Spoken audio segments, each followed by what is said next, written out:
Mesdames, Messieurs, bonjour. Bienvenue dans notre émission Instant Politique. Aujourd'hui, nous allons parler de la ville de Villiers-le-Bel. Villiers-le-Bel est une ville en proie à des enjeux sécuritaires, économiques, sociaux assez forts.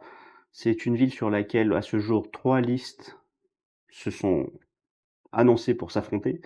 Une liste conduite par la maire sortante, madame Ghida Techtach, une seconde liste, conduite par le député de la circonscription, monsieur Carlos Martins Bilongo, et une troisième liste qui est conduite par un élu d'opposition actuel, monsieur Souri Dembélé, que j'ai le plaisir de recevoir aujourd'hui. Souri Dembélé, bonjour. Bonjour Monsieur Tage. Monsieur Dembélé, je vous reçois dans le cadre des campagnes municipales, mais avant d'aborder le fond du sujet, j'aurais souhaité que vous puissiez vous présenter en quelques mots aux téléspectateurs.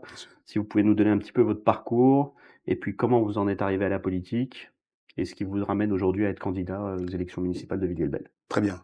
Merci de me recevoir. C'est un moment important pour la ville de Villiers-le-Bel.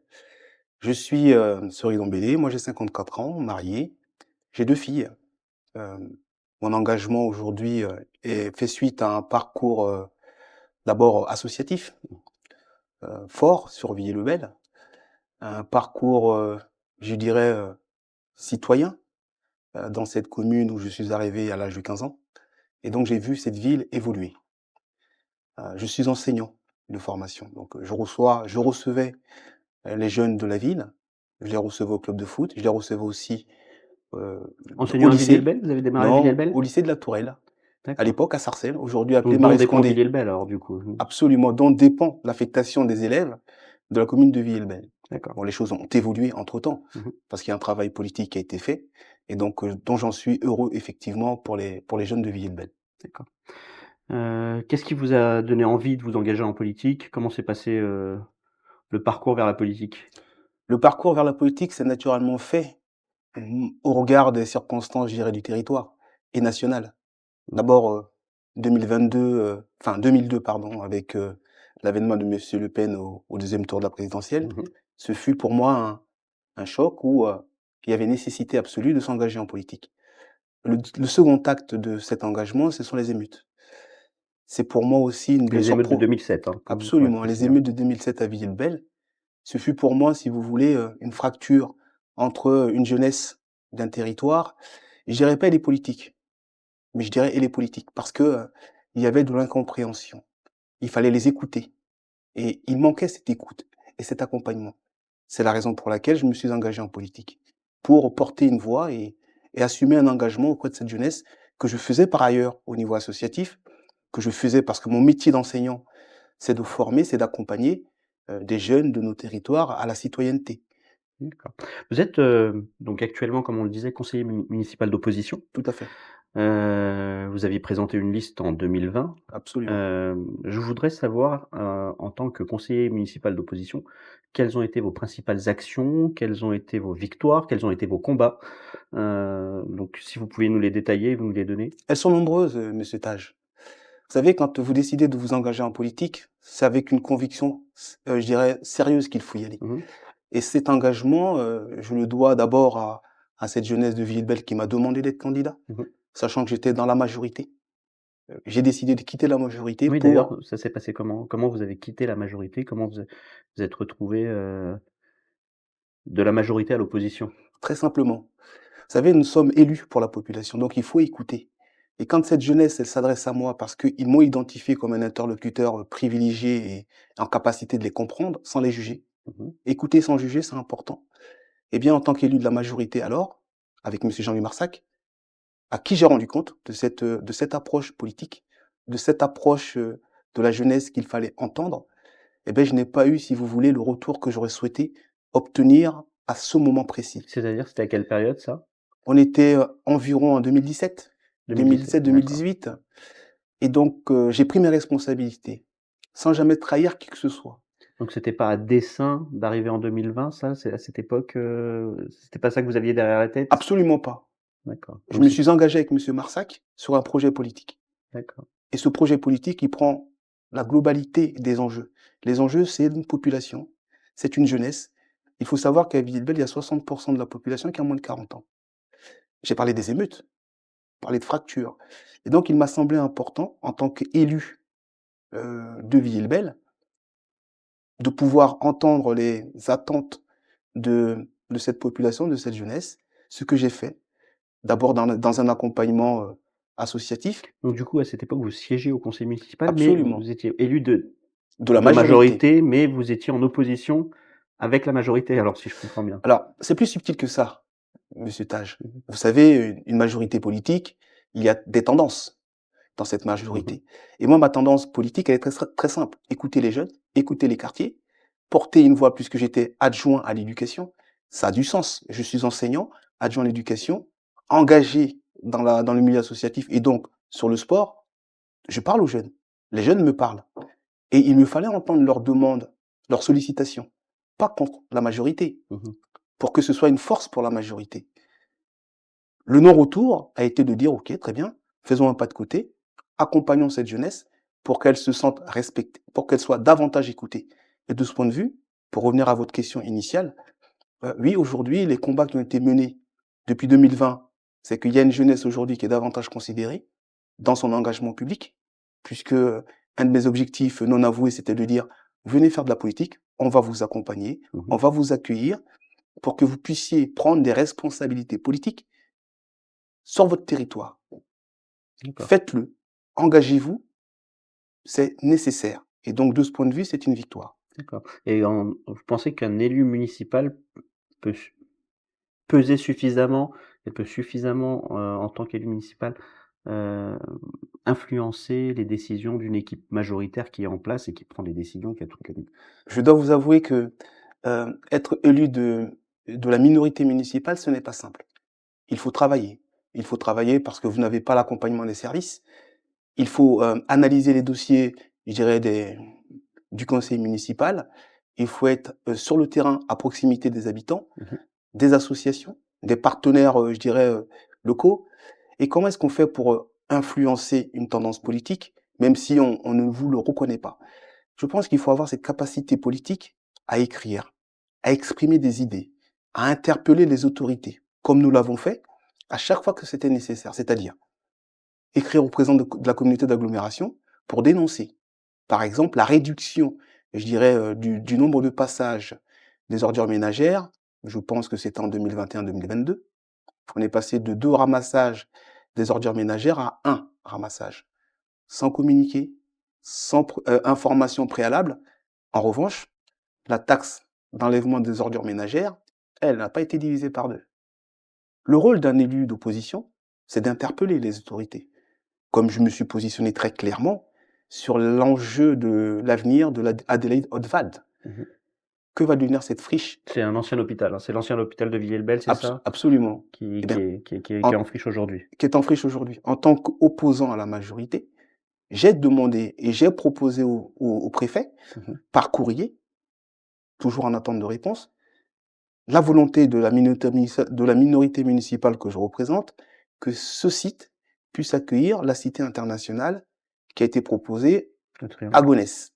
le triangle de Et je Gonesse. pense que Villiers-le-Bel a des atouts à faire valoir sur ce dispositif, du moins sur cet aménagement de Votre territoire. position par rapport au il y a un autre sujet qui a beaucoup fait parler, c'est le collège, Saint-Exupéry, votre position par rapport à ce collège, quelle est-elle?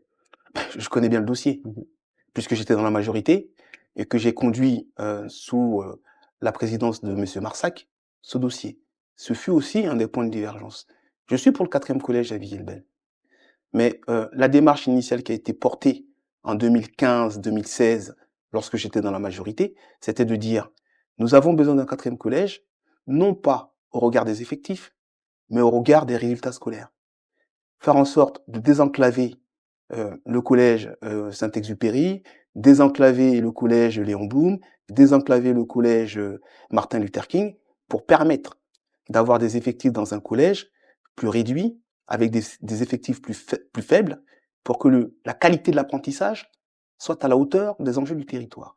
Et donc, donner plus de chances de réussite aux jeunes de Villiers-le-Bel par ce dispositif du 4e collège. Force est de constater que la majorité municipale n'a pas compris les enjeux, du moins la vision du 4e collège. Si on regarde les effectifs, Villiers-Bel ne peut pas avoir de 4e collège. C'est la raison pour laquelle, puis C'est-à-dire, il y a pas assez d'élèves, il il y n'y a aurait pas pas assez assez d'élèves? d'élèves. Démographiquement, il n'y a pas assez d'élèves D'accord. pour avoir un quatrième collège. Donc la stratégie politique, c'était de dire, jouons sur les résultats scolaires pour permettre à Villers-le-Bel d'obtenir un quatrième collège. Donc des C'est classes, avec des effectifs plus réduits, au fait, c'est plus un peu, ouais, réduit, ça. une qualité d'enseignement et un confort d'enseignement pour le personnel éducation nationale, mais surtout, Monsieur Tage, c'est aussi de jouer sur la mixité pour atteindre une égalité des chances sur ce territoire. Les résultats scolaires de notre territoire ne sont pas bons. Vous savez aujourd'hui que, en termes de pourcentage, nous avons 5% de cadres. Nous avons à peu près 25% de personnes qui n'ont pas de diplôme. À peu Ça, près c'est 20. la répartition là avec les catégories socio-professionnelles de la population de Villers-le-Bel que vous êtes en train de me Absolument. donner, hein? Donc, c'est-à-dire que quand on regarde les enjeux et les données, je dirais, sociologiques, on a de quoi s'interroger sur Villers-le-Bel. Moi, c'est une ville qui a toujours été populaire, Villers-le-Bel. C'est une ville qui a toujours été populaire, ça, on ne le renonce pas. En revanche, c'est pas parce qu'elle a toujours été populaire qu'elle ne doit pas se donner une perspective positive pour sa génération à venir. Et tout l'enjeu que je porte avec Mmh. l'équipe, à qui je rends d'ailleurs un salut, parce que quand on est élu de l'opposition, on le fait à nos dépens, sur notre temps, sur nos finances. Et je tiens à les remercier pour ces 7 années de mandat, ce mandat, ces 6 années de mandat que nous avons, je dirais, porté avec une détermination maintenue. Et si je revenais à la question que vous me posez, oui, il faut que nous, élus, minorités, apportions des perspectives positives à cette ville. Et c'est ce que nous avons fait pendant 6 ans. Vous parlez des élus, de votre groupe. Alors, certains habitants, vous, on vous entend, on vous voit, on vous connaît. Là-dessus, il y a aucun doute. Par contre, c'est une ville que je connais bien et certains des habitants reprochent à votre groupe, que vos colistiers, qui présents aux conseils municipaux ou pas d'ailleurs, beaucoup d'absences ont été déplorées. On les entend pas, on les voit pas. En gros, on a l'impression que Sori Dembélé est là, mais qu'il est tout seul. Heu, je voudrais savoir quel est votre point de vue par rapport à ça et quelle réponse apportez-vous? Parce que vous leur rendiez hommage à l'instant, donc je me permets de Absolument. rebondir sur la question. Vous faites bien de poser cette question. Comme je l'ai dit, nous sommes des élus de la minorité municipale. Nous n'avons pas d'indemnité. Et donc, j'ai une équipe jeune. Mmh mh. Elle a besoin de gagner son pain au quotidien. Mmh. Donc, c'est-à-dire que ce sont des femmes et des hommes qui travaillent. Mmh. Et vous savez, l'engagement politique, effectivement, c'est sérieux. Je leur rends hommage parce que tenir un mandat, 6 années, ils l'ont fait. Ils ont assisté autant qu'ils pouvaient à l'ensemble des réunions municipales qui étaient organisées. Je leur rends hommage parce que ils ont assisté aux conseils municipaux. Bon, on a tenu 6 années. Il n'y a pas eu de démission. Et ça, c'est une vraie réussite Mais ils sont politique. très peu audibles en dehors de vous, c'est ça que ma question elle est là. Alors, Vous êtes présents, ça c'est je sûr. vais le dire autrement. Ouais. On peut effectivement regarder ce qu'est la minorité municipale. Et ça m'intéresse. C'est-à-dire Mmh mh. qu'on compte sur nous, Mmh. finalement. Justement, Très c'est bien. comme les On gens qui ont compte, voté pour vous comptent sur vous et mais surtout c'est le nous n'avons pas fait défaut. ouais. Si je retournais, je dirais, cette même équation à la majorité, qui voit-on? Ils sont indemnisés. Mmh. Que font-ils? Sont-ils à l'écoute de la population? Toute cette, je dirais, rhétorique qu'on peut, proposer à la minorité, je l'assume. Mmh mh. Je l'assume, c'est la raison pour laquelle, nous avons, décidé de nous repositionner sur 2026, parce que cette équipe a gagné en maturité, a gagné en expérience et connaît les dossiers, je dirais, de la vie locale. Depuis 6 ans, toutes les semaines, nous travaillons. Toutes les semaines, nous nous réunissons et nous travaillons sur les sujets de notre territoire. Et ça ne se fait pas seul. On le fait avec des femmes et des hommes pour préparer l'avenir de notre ville. Donc ça, vous les élus qui étaient à vos côtés, ils seront parce qu'entre-temps de donc ce que j'ai cru comprendre, c'est que vous aviez le collectif Ma Voix Ma Ville, vous l'avez quitté.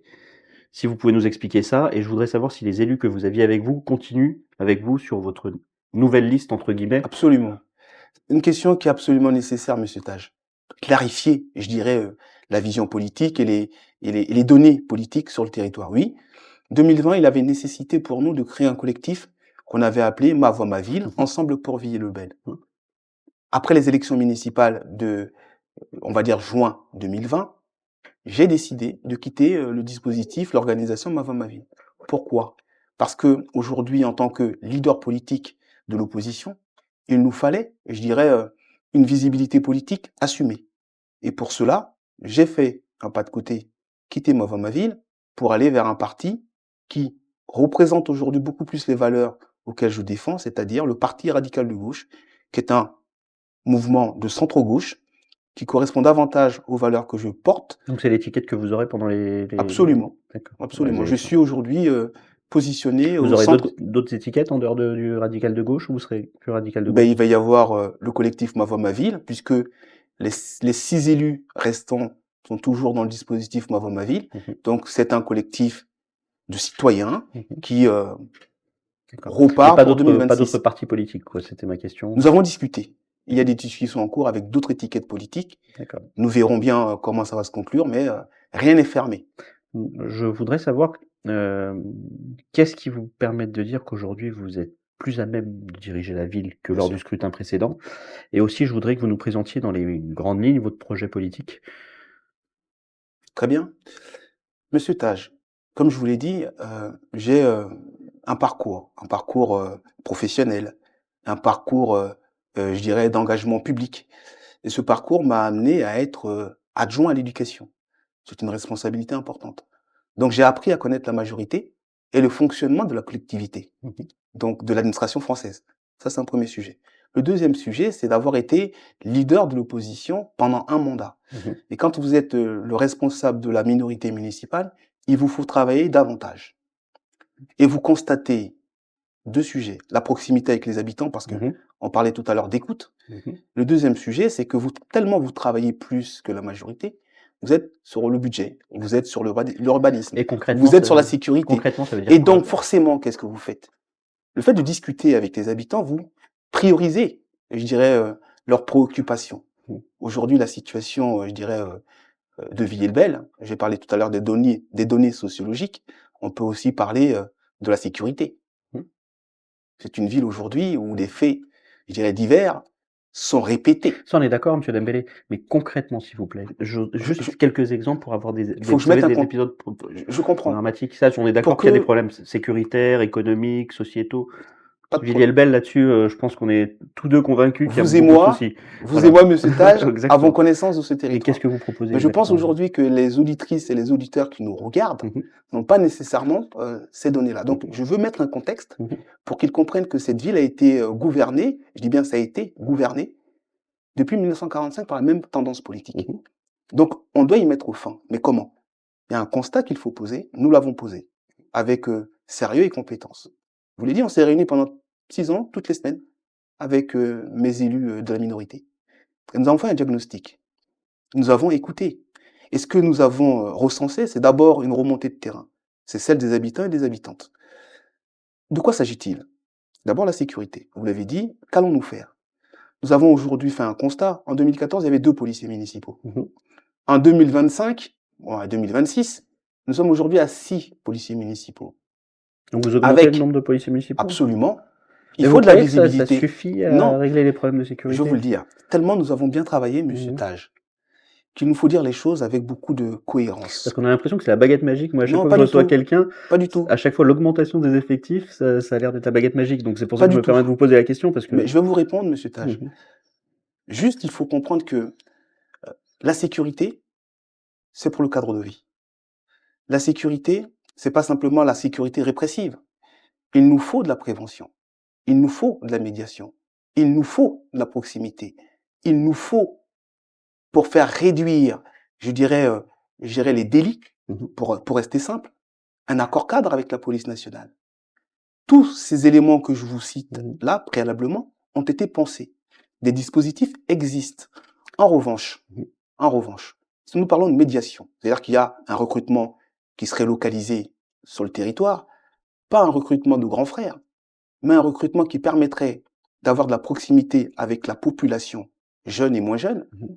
sécurisée, avoir aussi, si vous voulez, une approche très pragmatique avec cette possibilité d'avoir une police municipale ou des médiateurs extrêmement mobiles sur l'ensemble du territoire de Villiers-le-Bel. Vous connaissez bien, on est plutôt en îlot. Nous avons des quartiers. et que vous soyez au quartier du Puy-la-Marlière, que vous soyez souvent au Val-Roger, Mmh. ce sont des secteurs un peu isolés. Il nous faut faire, si vous voulez, une mobilité de manière à ce que le territoire soit couvert. Présence physique humaine, absolument nécessaire pour dialoguer, garder le contact. Il faut aussi, ajouter à cela la vidéoprotection et la vidéo-verbalisation. Il faudrait le déployer de manière suffisante pour couvrir les zones non couvertes, je dirais, par la personne, pour assurer, je dirais, une présence, une dissuasion, heu, de petits, délinquants qui peuvent avoir, A priori, ça a été bien mis en place sur Villiers-le-Bel, la Je vidéo pense sur que Villiers-le-Bel a beaucoup à faire en la matière. Beaucoup à faire. Je dis pas que rien n'a été fait. Il y a une marge de progression suffisante. La preuve, nous avons 6 policiers municipaux. Pour ma part, à la fin du mandat de 2032, ce serait de dire il nous faudrait, allez, 18 policiers municipaux pour amplifier, je dirais, agrandir l'amplitude hebdomadaire, mmh quotidienne, et qu'il y ait une vraie présence sur le terrain. Ça, c'est nécessaire. Vous voyez, ces enjeux sont importants. Vous me parliez d'un deuxième sujet. À Villebel, il y a un taux de chômage extrêmement élevé. Mmh. J'avais proposé en 2020 un CFA municipal, un centre de formation Mmh. apprenti, pour faire en sorte que notre jeunesse aille vers l'emploi. On a une difficulté à cela. On a un bassin d'emploi extrêmement fort qu'est l'aéroport de Paris, ADP. Et contrairement à cela, nous avons quelques difficultés à résorber ce taux de chômage chez les jeunes, qui peut atteindre, en fonction de la catégorie d'âge, 35%. C'est excessif. Notre jeunesse, elle a besoin de travailler. Elle a besoin de prendre confiance en elle. Et je pense qu'on a des dispositifs aujourd'hui qui peuvent amener notre jeunesse à aller, et un, vers le travail, et deux, faire en sorte que celles et ceux qui ont eu une rupture de scolarité puissent, au regard de leur expérience professionnelle, accompagner vers une qualification et une certification qui leur donnerait confiance sur le marché du travail. Donc du coup, le bassin d'emploi de Roissy, vous êtes Roissy-Val-de-France de manière générale, quoi, c'est celui-là que vous visez? Absolument, Et pour attirer les entreprises sur Villiers-le-Bel concrètement, d'un point de vue local, parce que l'attractivité entrepreneuriale est quelque chose d'important, je absolument. suppose. Comment vous voyez les choses? Comment vous comptez attirer des entreprises? Comment vous comptez redynamiser localement Villiers-le-Bel, de façon à ce que, on puisse trouver des emplois sur place et pas uniquement dans un bassin d'emploi plus large? J'aurais pas la prétention de vous répondre avec beaucoup de, je dirais, de précision, mais j'ai une vision assez ouverte. Aujourd'hui, la compétence a été transférée à la communauté d'agglomération Roissy Pays de France. Pour autant, il nous faut, nous, en tant qu'élus locaux, être force de proposition. Et être force de proposition, c'est permettre aux entreprises d'avoir, avec la zone économique Tisson-Villiers 3, qui se développe péniblement, mais qui se développe plutôt bien aujourd'hui avec l'arrivée, dans les quelques jours qui viennent en termes d'ouverture de la RATP. Nous avons des entrepreneurs, je dirais, franco-turcs qui arrivent massivement sur le territoire. Mmh. Ce qu'il faut à Villiers-les-Bel aujourd'hui pour attirer, pour la rendre attractive auprès des entrepreneurs, c'est avoir de la mobilité. Mmh. Il faut aujourd'hui que quand une entreprise s'installe sur notre territoire, que pour cette entreprise, elle ait la possibilité, et un, de partir vite de Villiers-le-Bel, et deux, à ses salariés de pouvoir arriver plus facilement sur le territoire, ou alors leur donner des conditions d'installation qui leur permettraient d'avoir cette envie de s'installer à Villiers-le-Bel.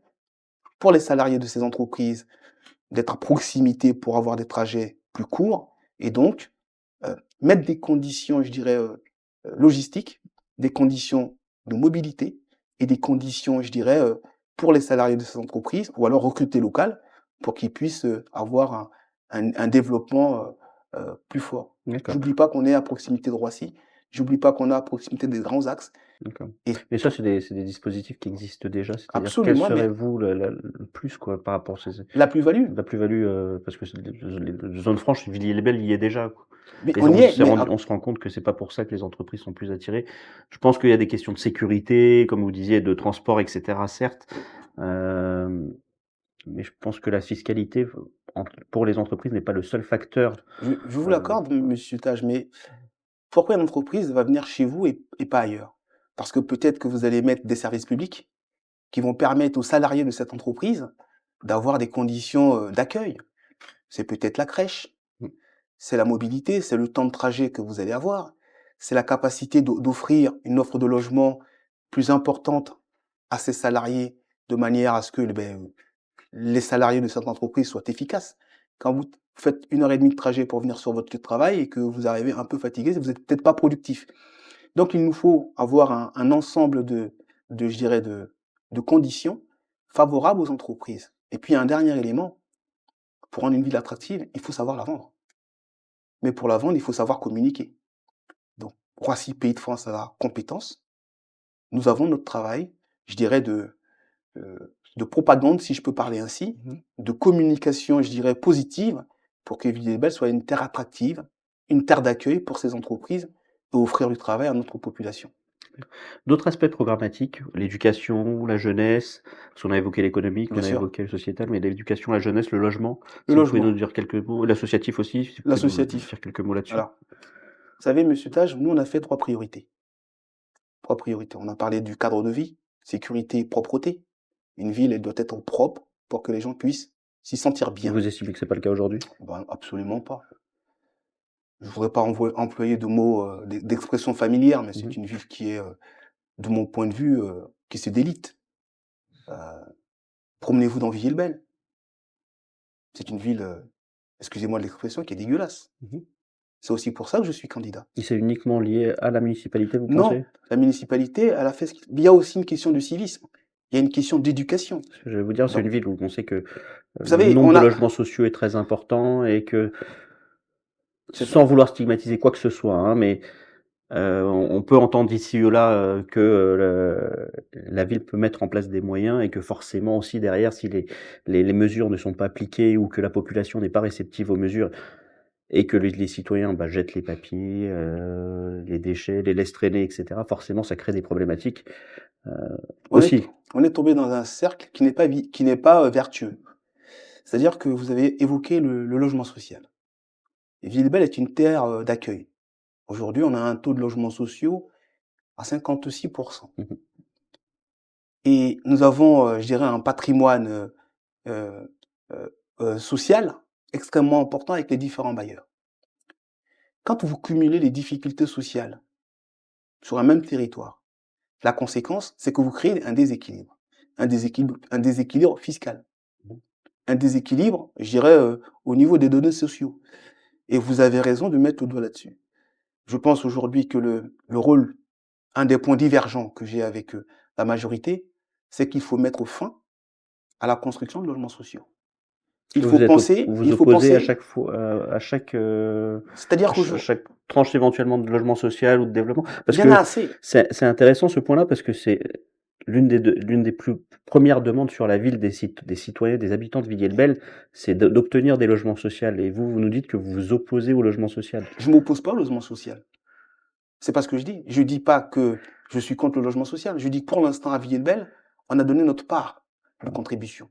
Ce qu'il nous faut aujourd'hui, c'est avoir une autre alternative politique pour les habitants de Villiers-le-Bel. Mais Vous forcément, si on savez, construit pas, on n'en propose plus. non mais vous savez, monsieur Tage, il faut aussi penser à l'accession à la propriété. Je pense aujourd'hui que c'est une vision politique que nous devons proposer à nos habitants, à nos administrés. Devenir propriétaire, c'est plutôt quelque chose de très positif. Je suis Puisque d'accord avec vous, derrière, qu'est-ce que vous faites? mais c'est C'est compliqué une pour forme, certains, c'est non ceux qui demandent des mais sociaux qui nous sont allons accompagner justement, les habitants de Villebel qui souhaitent devenir propriétaires.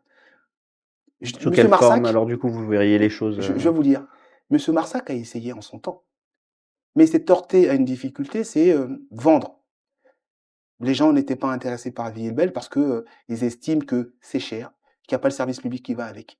La taxe foncière est élevée. Donc au regard de toutes ces données, les gens sont extrêmement réticents. la taxe foncière, a augmenté à Villiers-le-Bel? Oh oui, Oui. entre, ils sont pas nécessairement responsables. Mais quand vous avez, 56% de logements sociaux et que vous avez, 44% de résidentiels privés, que faites-vous? Avec la suppression de la taxe d'habitation, Mmh. vous avez une répercussion extrêmement forte sur ceux qui payent. Donc les 44% de la population payent. Et donc vous voyez cette vision politique qu'a eu la majorité depuis, quelques décennies. La conséquence aujourd'hui, c'est ce déséquilibre extrêmement marqué. Moi, je pense qu'il faut y mettre fin. Vous voyez, par exemple, on parlait tout à l'heure du site Adélaïde Haute-Val, Mmh. l'hôpital. Qu'est-ce qui est prévu sur ce site? De logement. Quel type de logement?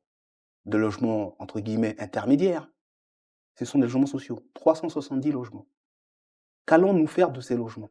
Est-ce que le service public a été pensé pour? Est-ce qu'il va y avoir une école publique autour? Est-ce que, les modes de garde, d'accueil de ces familles a été pensé? Nous pensons, et c'est aussi pour ça qu'on a une divergence politique. C'est aussi pour ça que je suis au parti radical de gauche, centre-gauche, de la justice sociale, de la justice fiscale, de la justice environnementale. Enfin bref, il faut trouver un équilibre qui permette aux femmes et aux hommes de notre territoire de se sentir bien à Villers-le-Bel. Je ne suis pas contre le logement social. Je suis un enfant du logement social. Mais il faut faire son parcours résidentiel. On peut être dans du logement social et finir en accession à la propriété. Ce parcours, nous devons le construire. Et nous devons accompagner notre population vers cela. Alors, le temps défile et il y a Absolument. il y a beaucoup de points intéressants. Je voudrais juste qu'on aborde 2-3 autres points.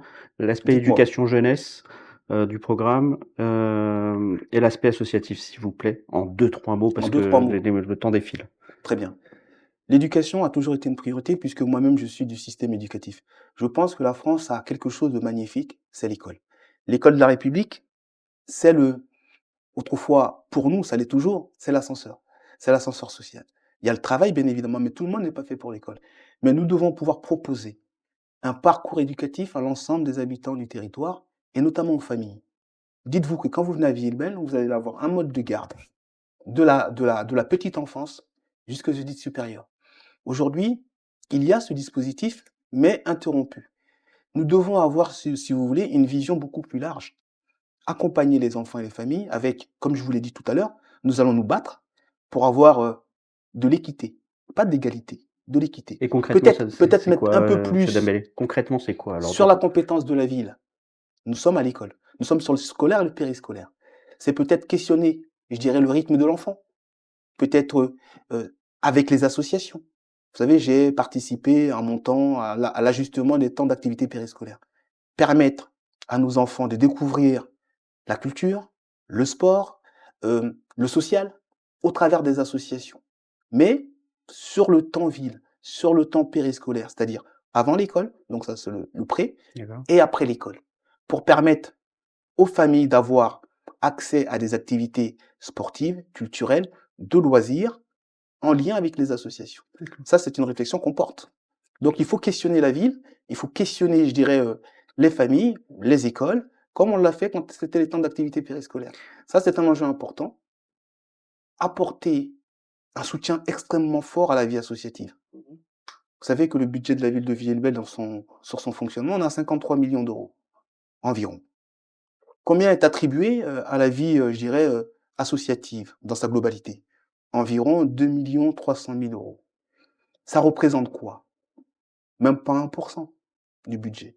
Moi, je pense aujourd'hui que Villers-le-Bel, au regard de l'engagement du tissu associatif, il y a un soutien extrêmement fort à apporter. Parce que tout à l'heure, quand on parlait de sécurité, j'ai parlé de prévention.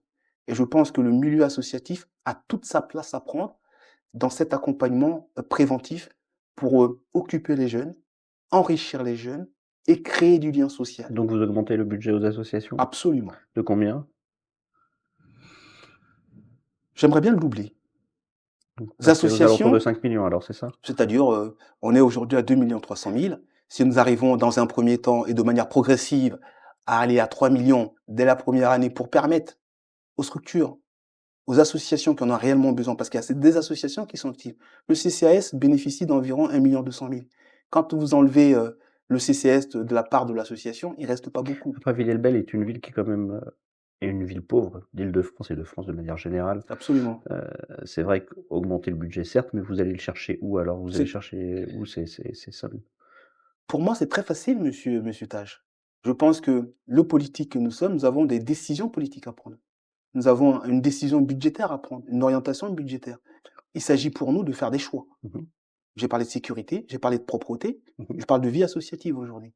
Il faut trouver l'équilibre entre notre jeunesse qui a besoin d'apports sportifs, d'apports culturels, de s'enrichir de l'autre, plutôt que de créer, si vous voulez, un terreau plutôt fertile à la, à la déviance. Je suis d'accord, mais effectivement, ça a un coût quand même. Donc si vous augmentez sur ce poste-là, il faut bien soit Sur, enlever cin- ailleurs, soit aller chercher plus. sur C'est 53 ça. millions d'euros, nous pouvons bien trouver en De quoi fonction couper ailleurs? de quoi accompagner notre population, notre jeunesse et nos seniors. Je les oublie pas, nos seniors. C'est important de pouvoir parler pour tout le monde. Mmh. Je parle de la vie associative en général.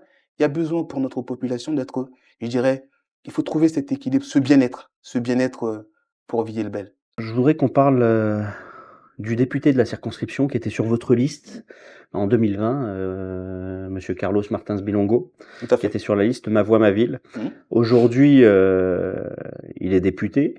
Il a quitté votre groupe, si on peut dire ça comme ça, et il s'apprête à conduire à sa propre liste face à la vôtre et face à celle de la maire sortante.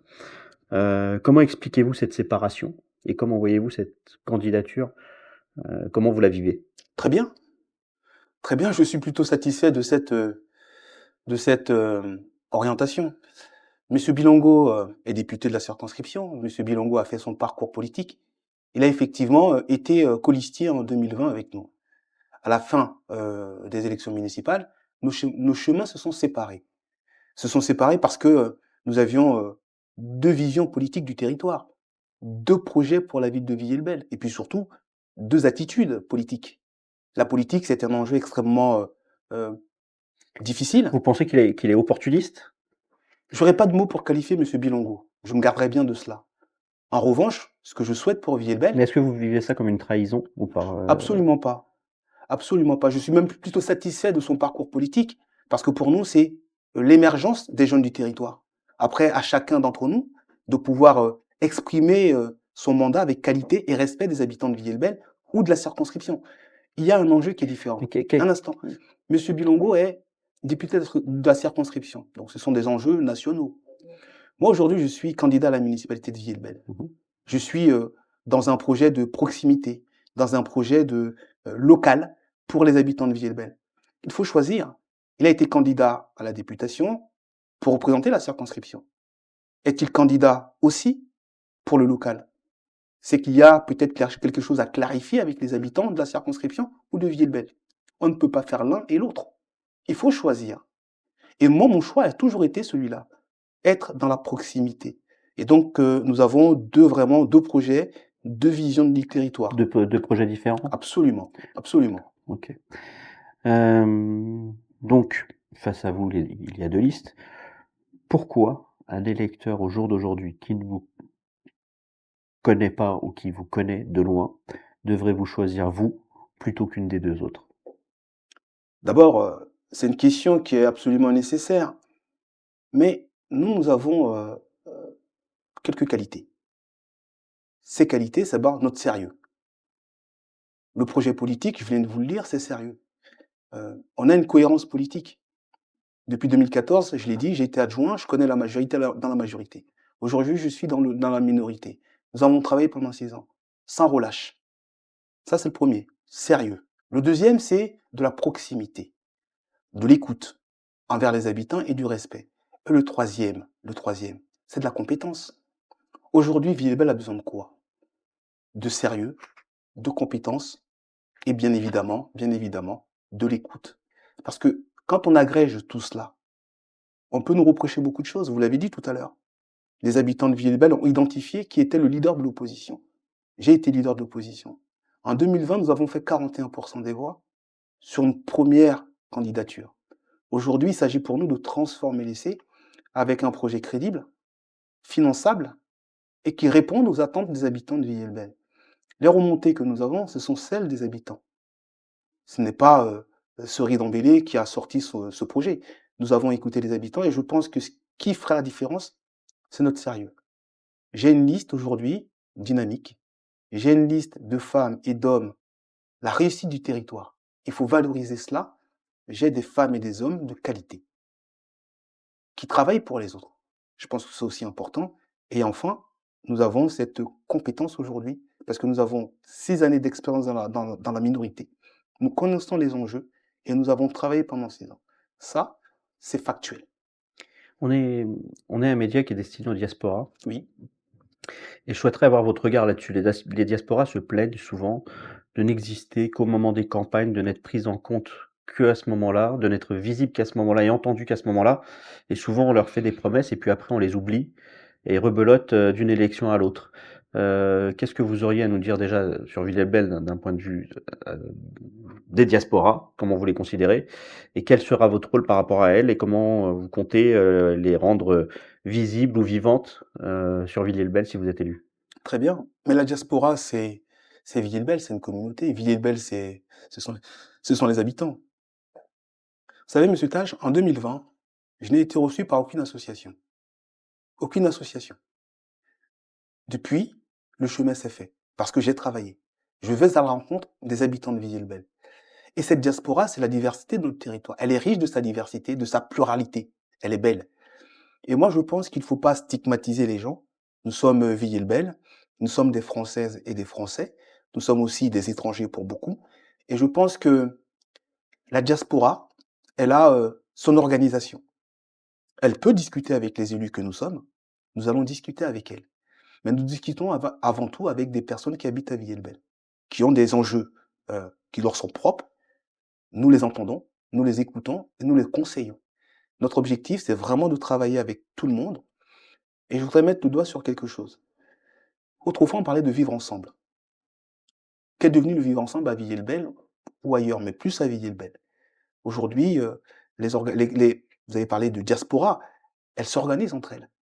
Elles parlent de moins en moins avec les autres. Et je pense aujourd'hui que nous devons travailler ensemble. Il y a le vivre ensemble, c'est une chose, mais nous devons agir ensemble. Je pense que le mot agir ensemble a du sens aujourd'hui plus qu'hier. On n'agit plus ensemble, on agit pour soi. Et nous devons amener cette vision que je porte aujourd'hui, agir ensemble, comme je l'ai dit. Le slogan de campagne que j'ai porté, c'est tous ensemble. Pourquoi? Parce que Villers-le-Bel aujourd'hui, les gens s'identifient plus par quartier que par ville. Et cette volonté de ma part de fédérer Villers-le-Bel se retrouve dans la diaspora. Nous faisons partie de Villers-le-Bel, travaillons ensemble, agissons ensemble pour un intérêt, ceux de notre jeunesse, parce que les jeunes, ils ne font pas de différence. Quand vous allez dans une école maternelle, les enfants ne voient pas la différence. C'est mon copain, c'est ma copine. Et nous devons regarder cette image pour la démultiplier à l'échelle d'adultes. Agir ensemble, travailler ensemble. Bah, écoutez, ça sera le mot de la fin, monsieur Sory Dembélé. On vous remercie d'avoir accepté notre invitation et d'être venu. Je Merci vous beaucoup. remercie, monsieur Tage, de m'avoir donné l'opportunité à une équipe minoritaire d'exprimer une vision, d'exprimer un projet. Et de ce point de vue, je vous remercie infiniment. Bah, écoutez, on remercie également nos téléspectateurs de nous avoir suivis en espérant que, ces explications auront été claires et vous auront permis de mieux comprendre les enjeux à Villiers-le-Bel. En tout cas, le débat démocratique continue et les électeurs se feront leur opinion. Merci beaucoup, à bientôt, au revoir. À bientôt.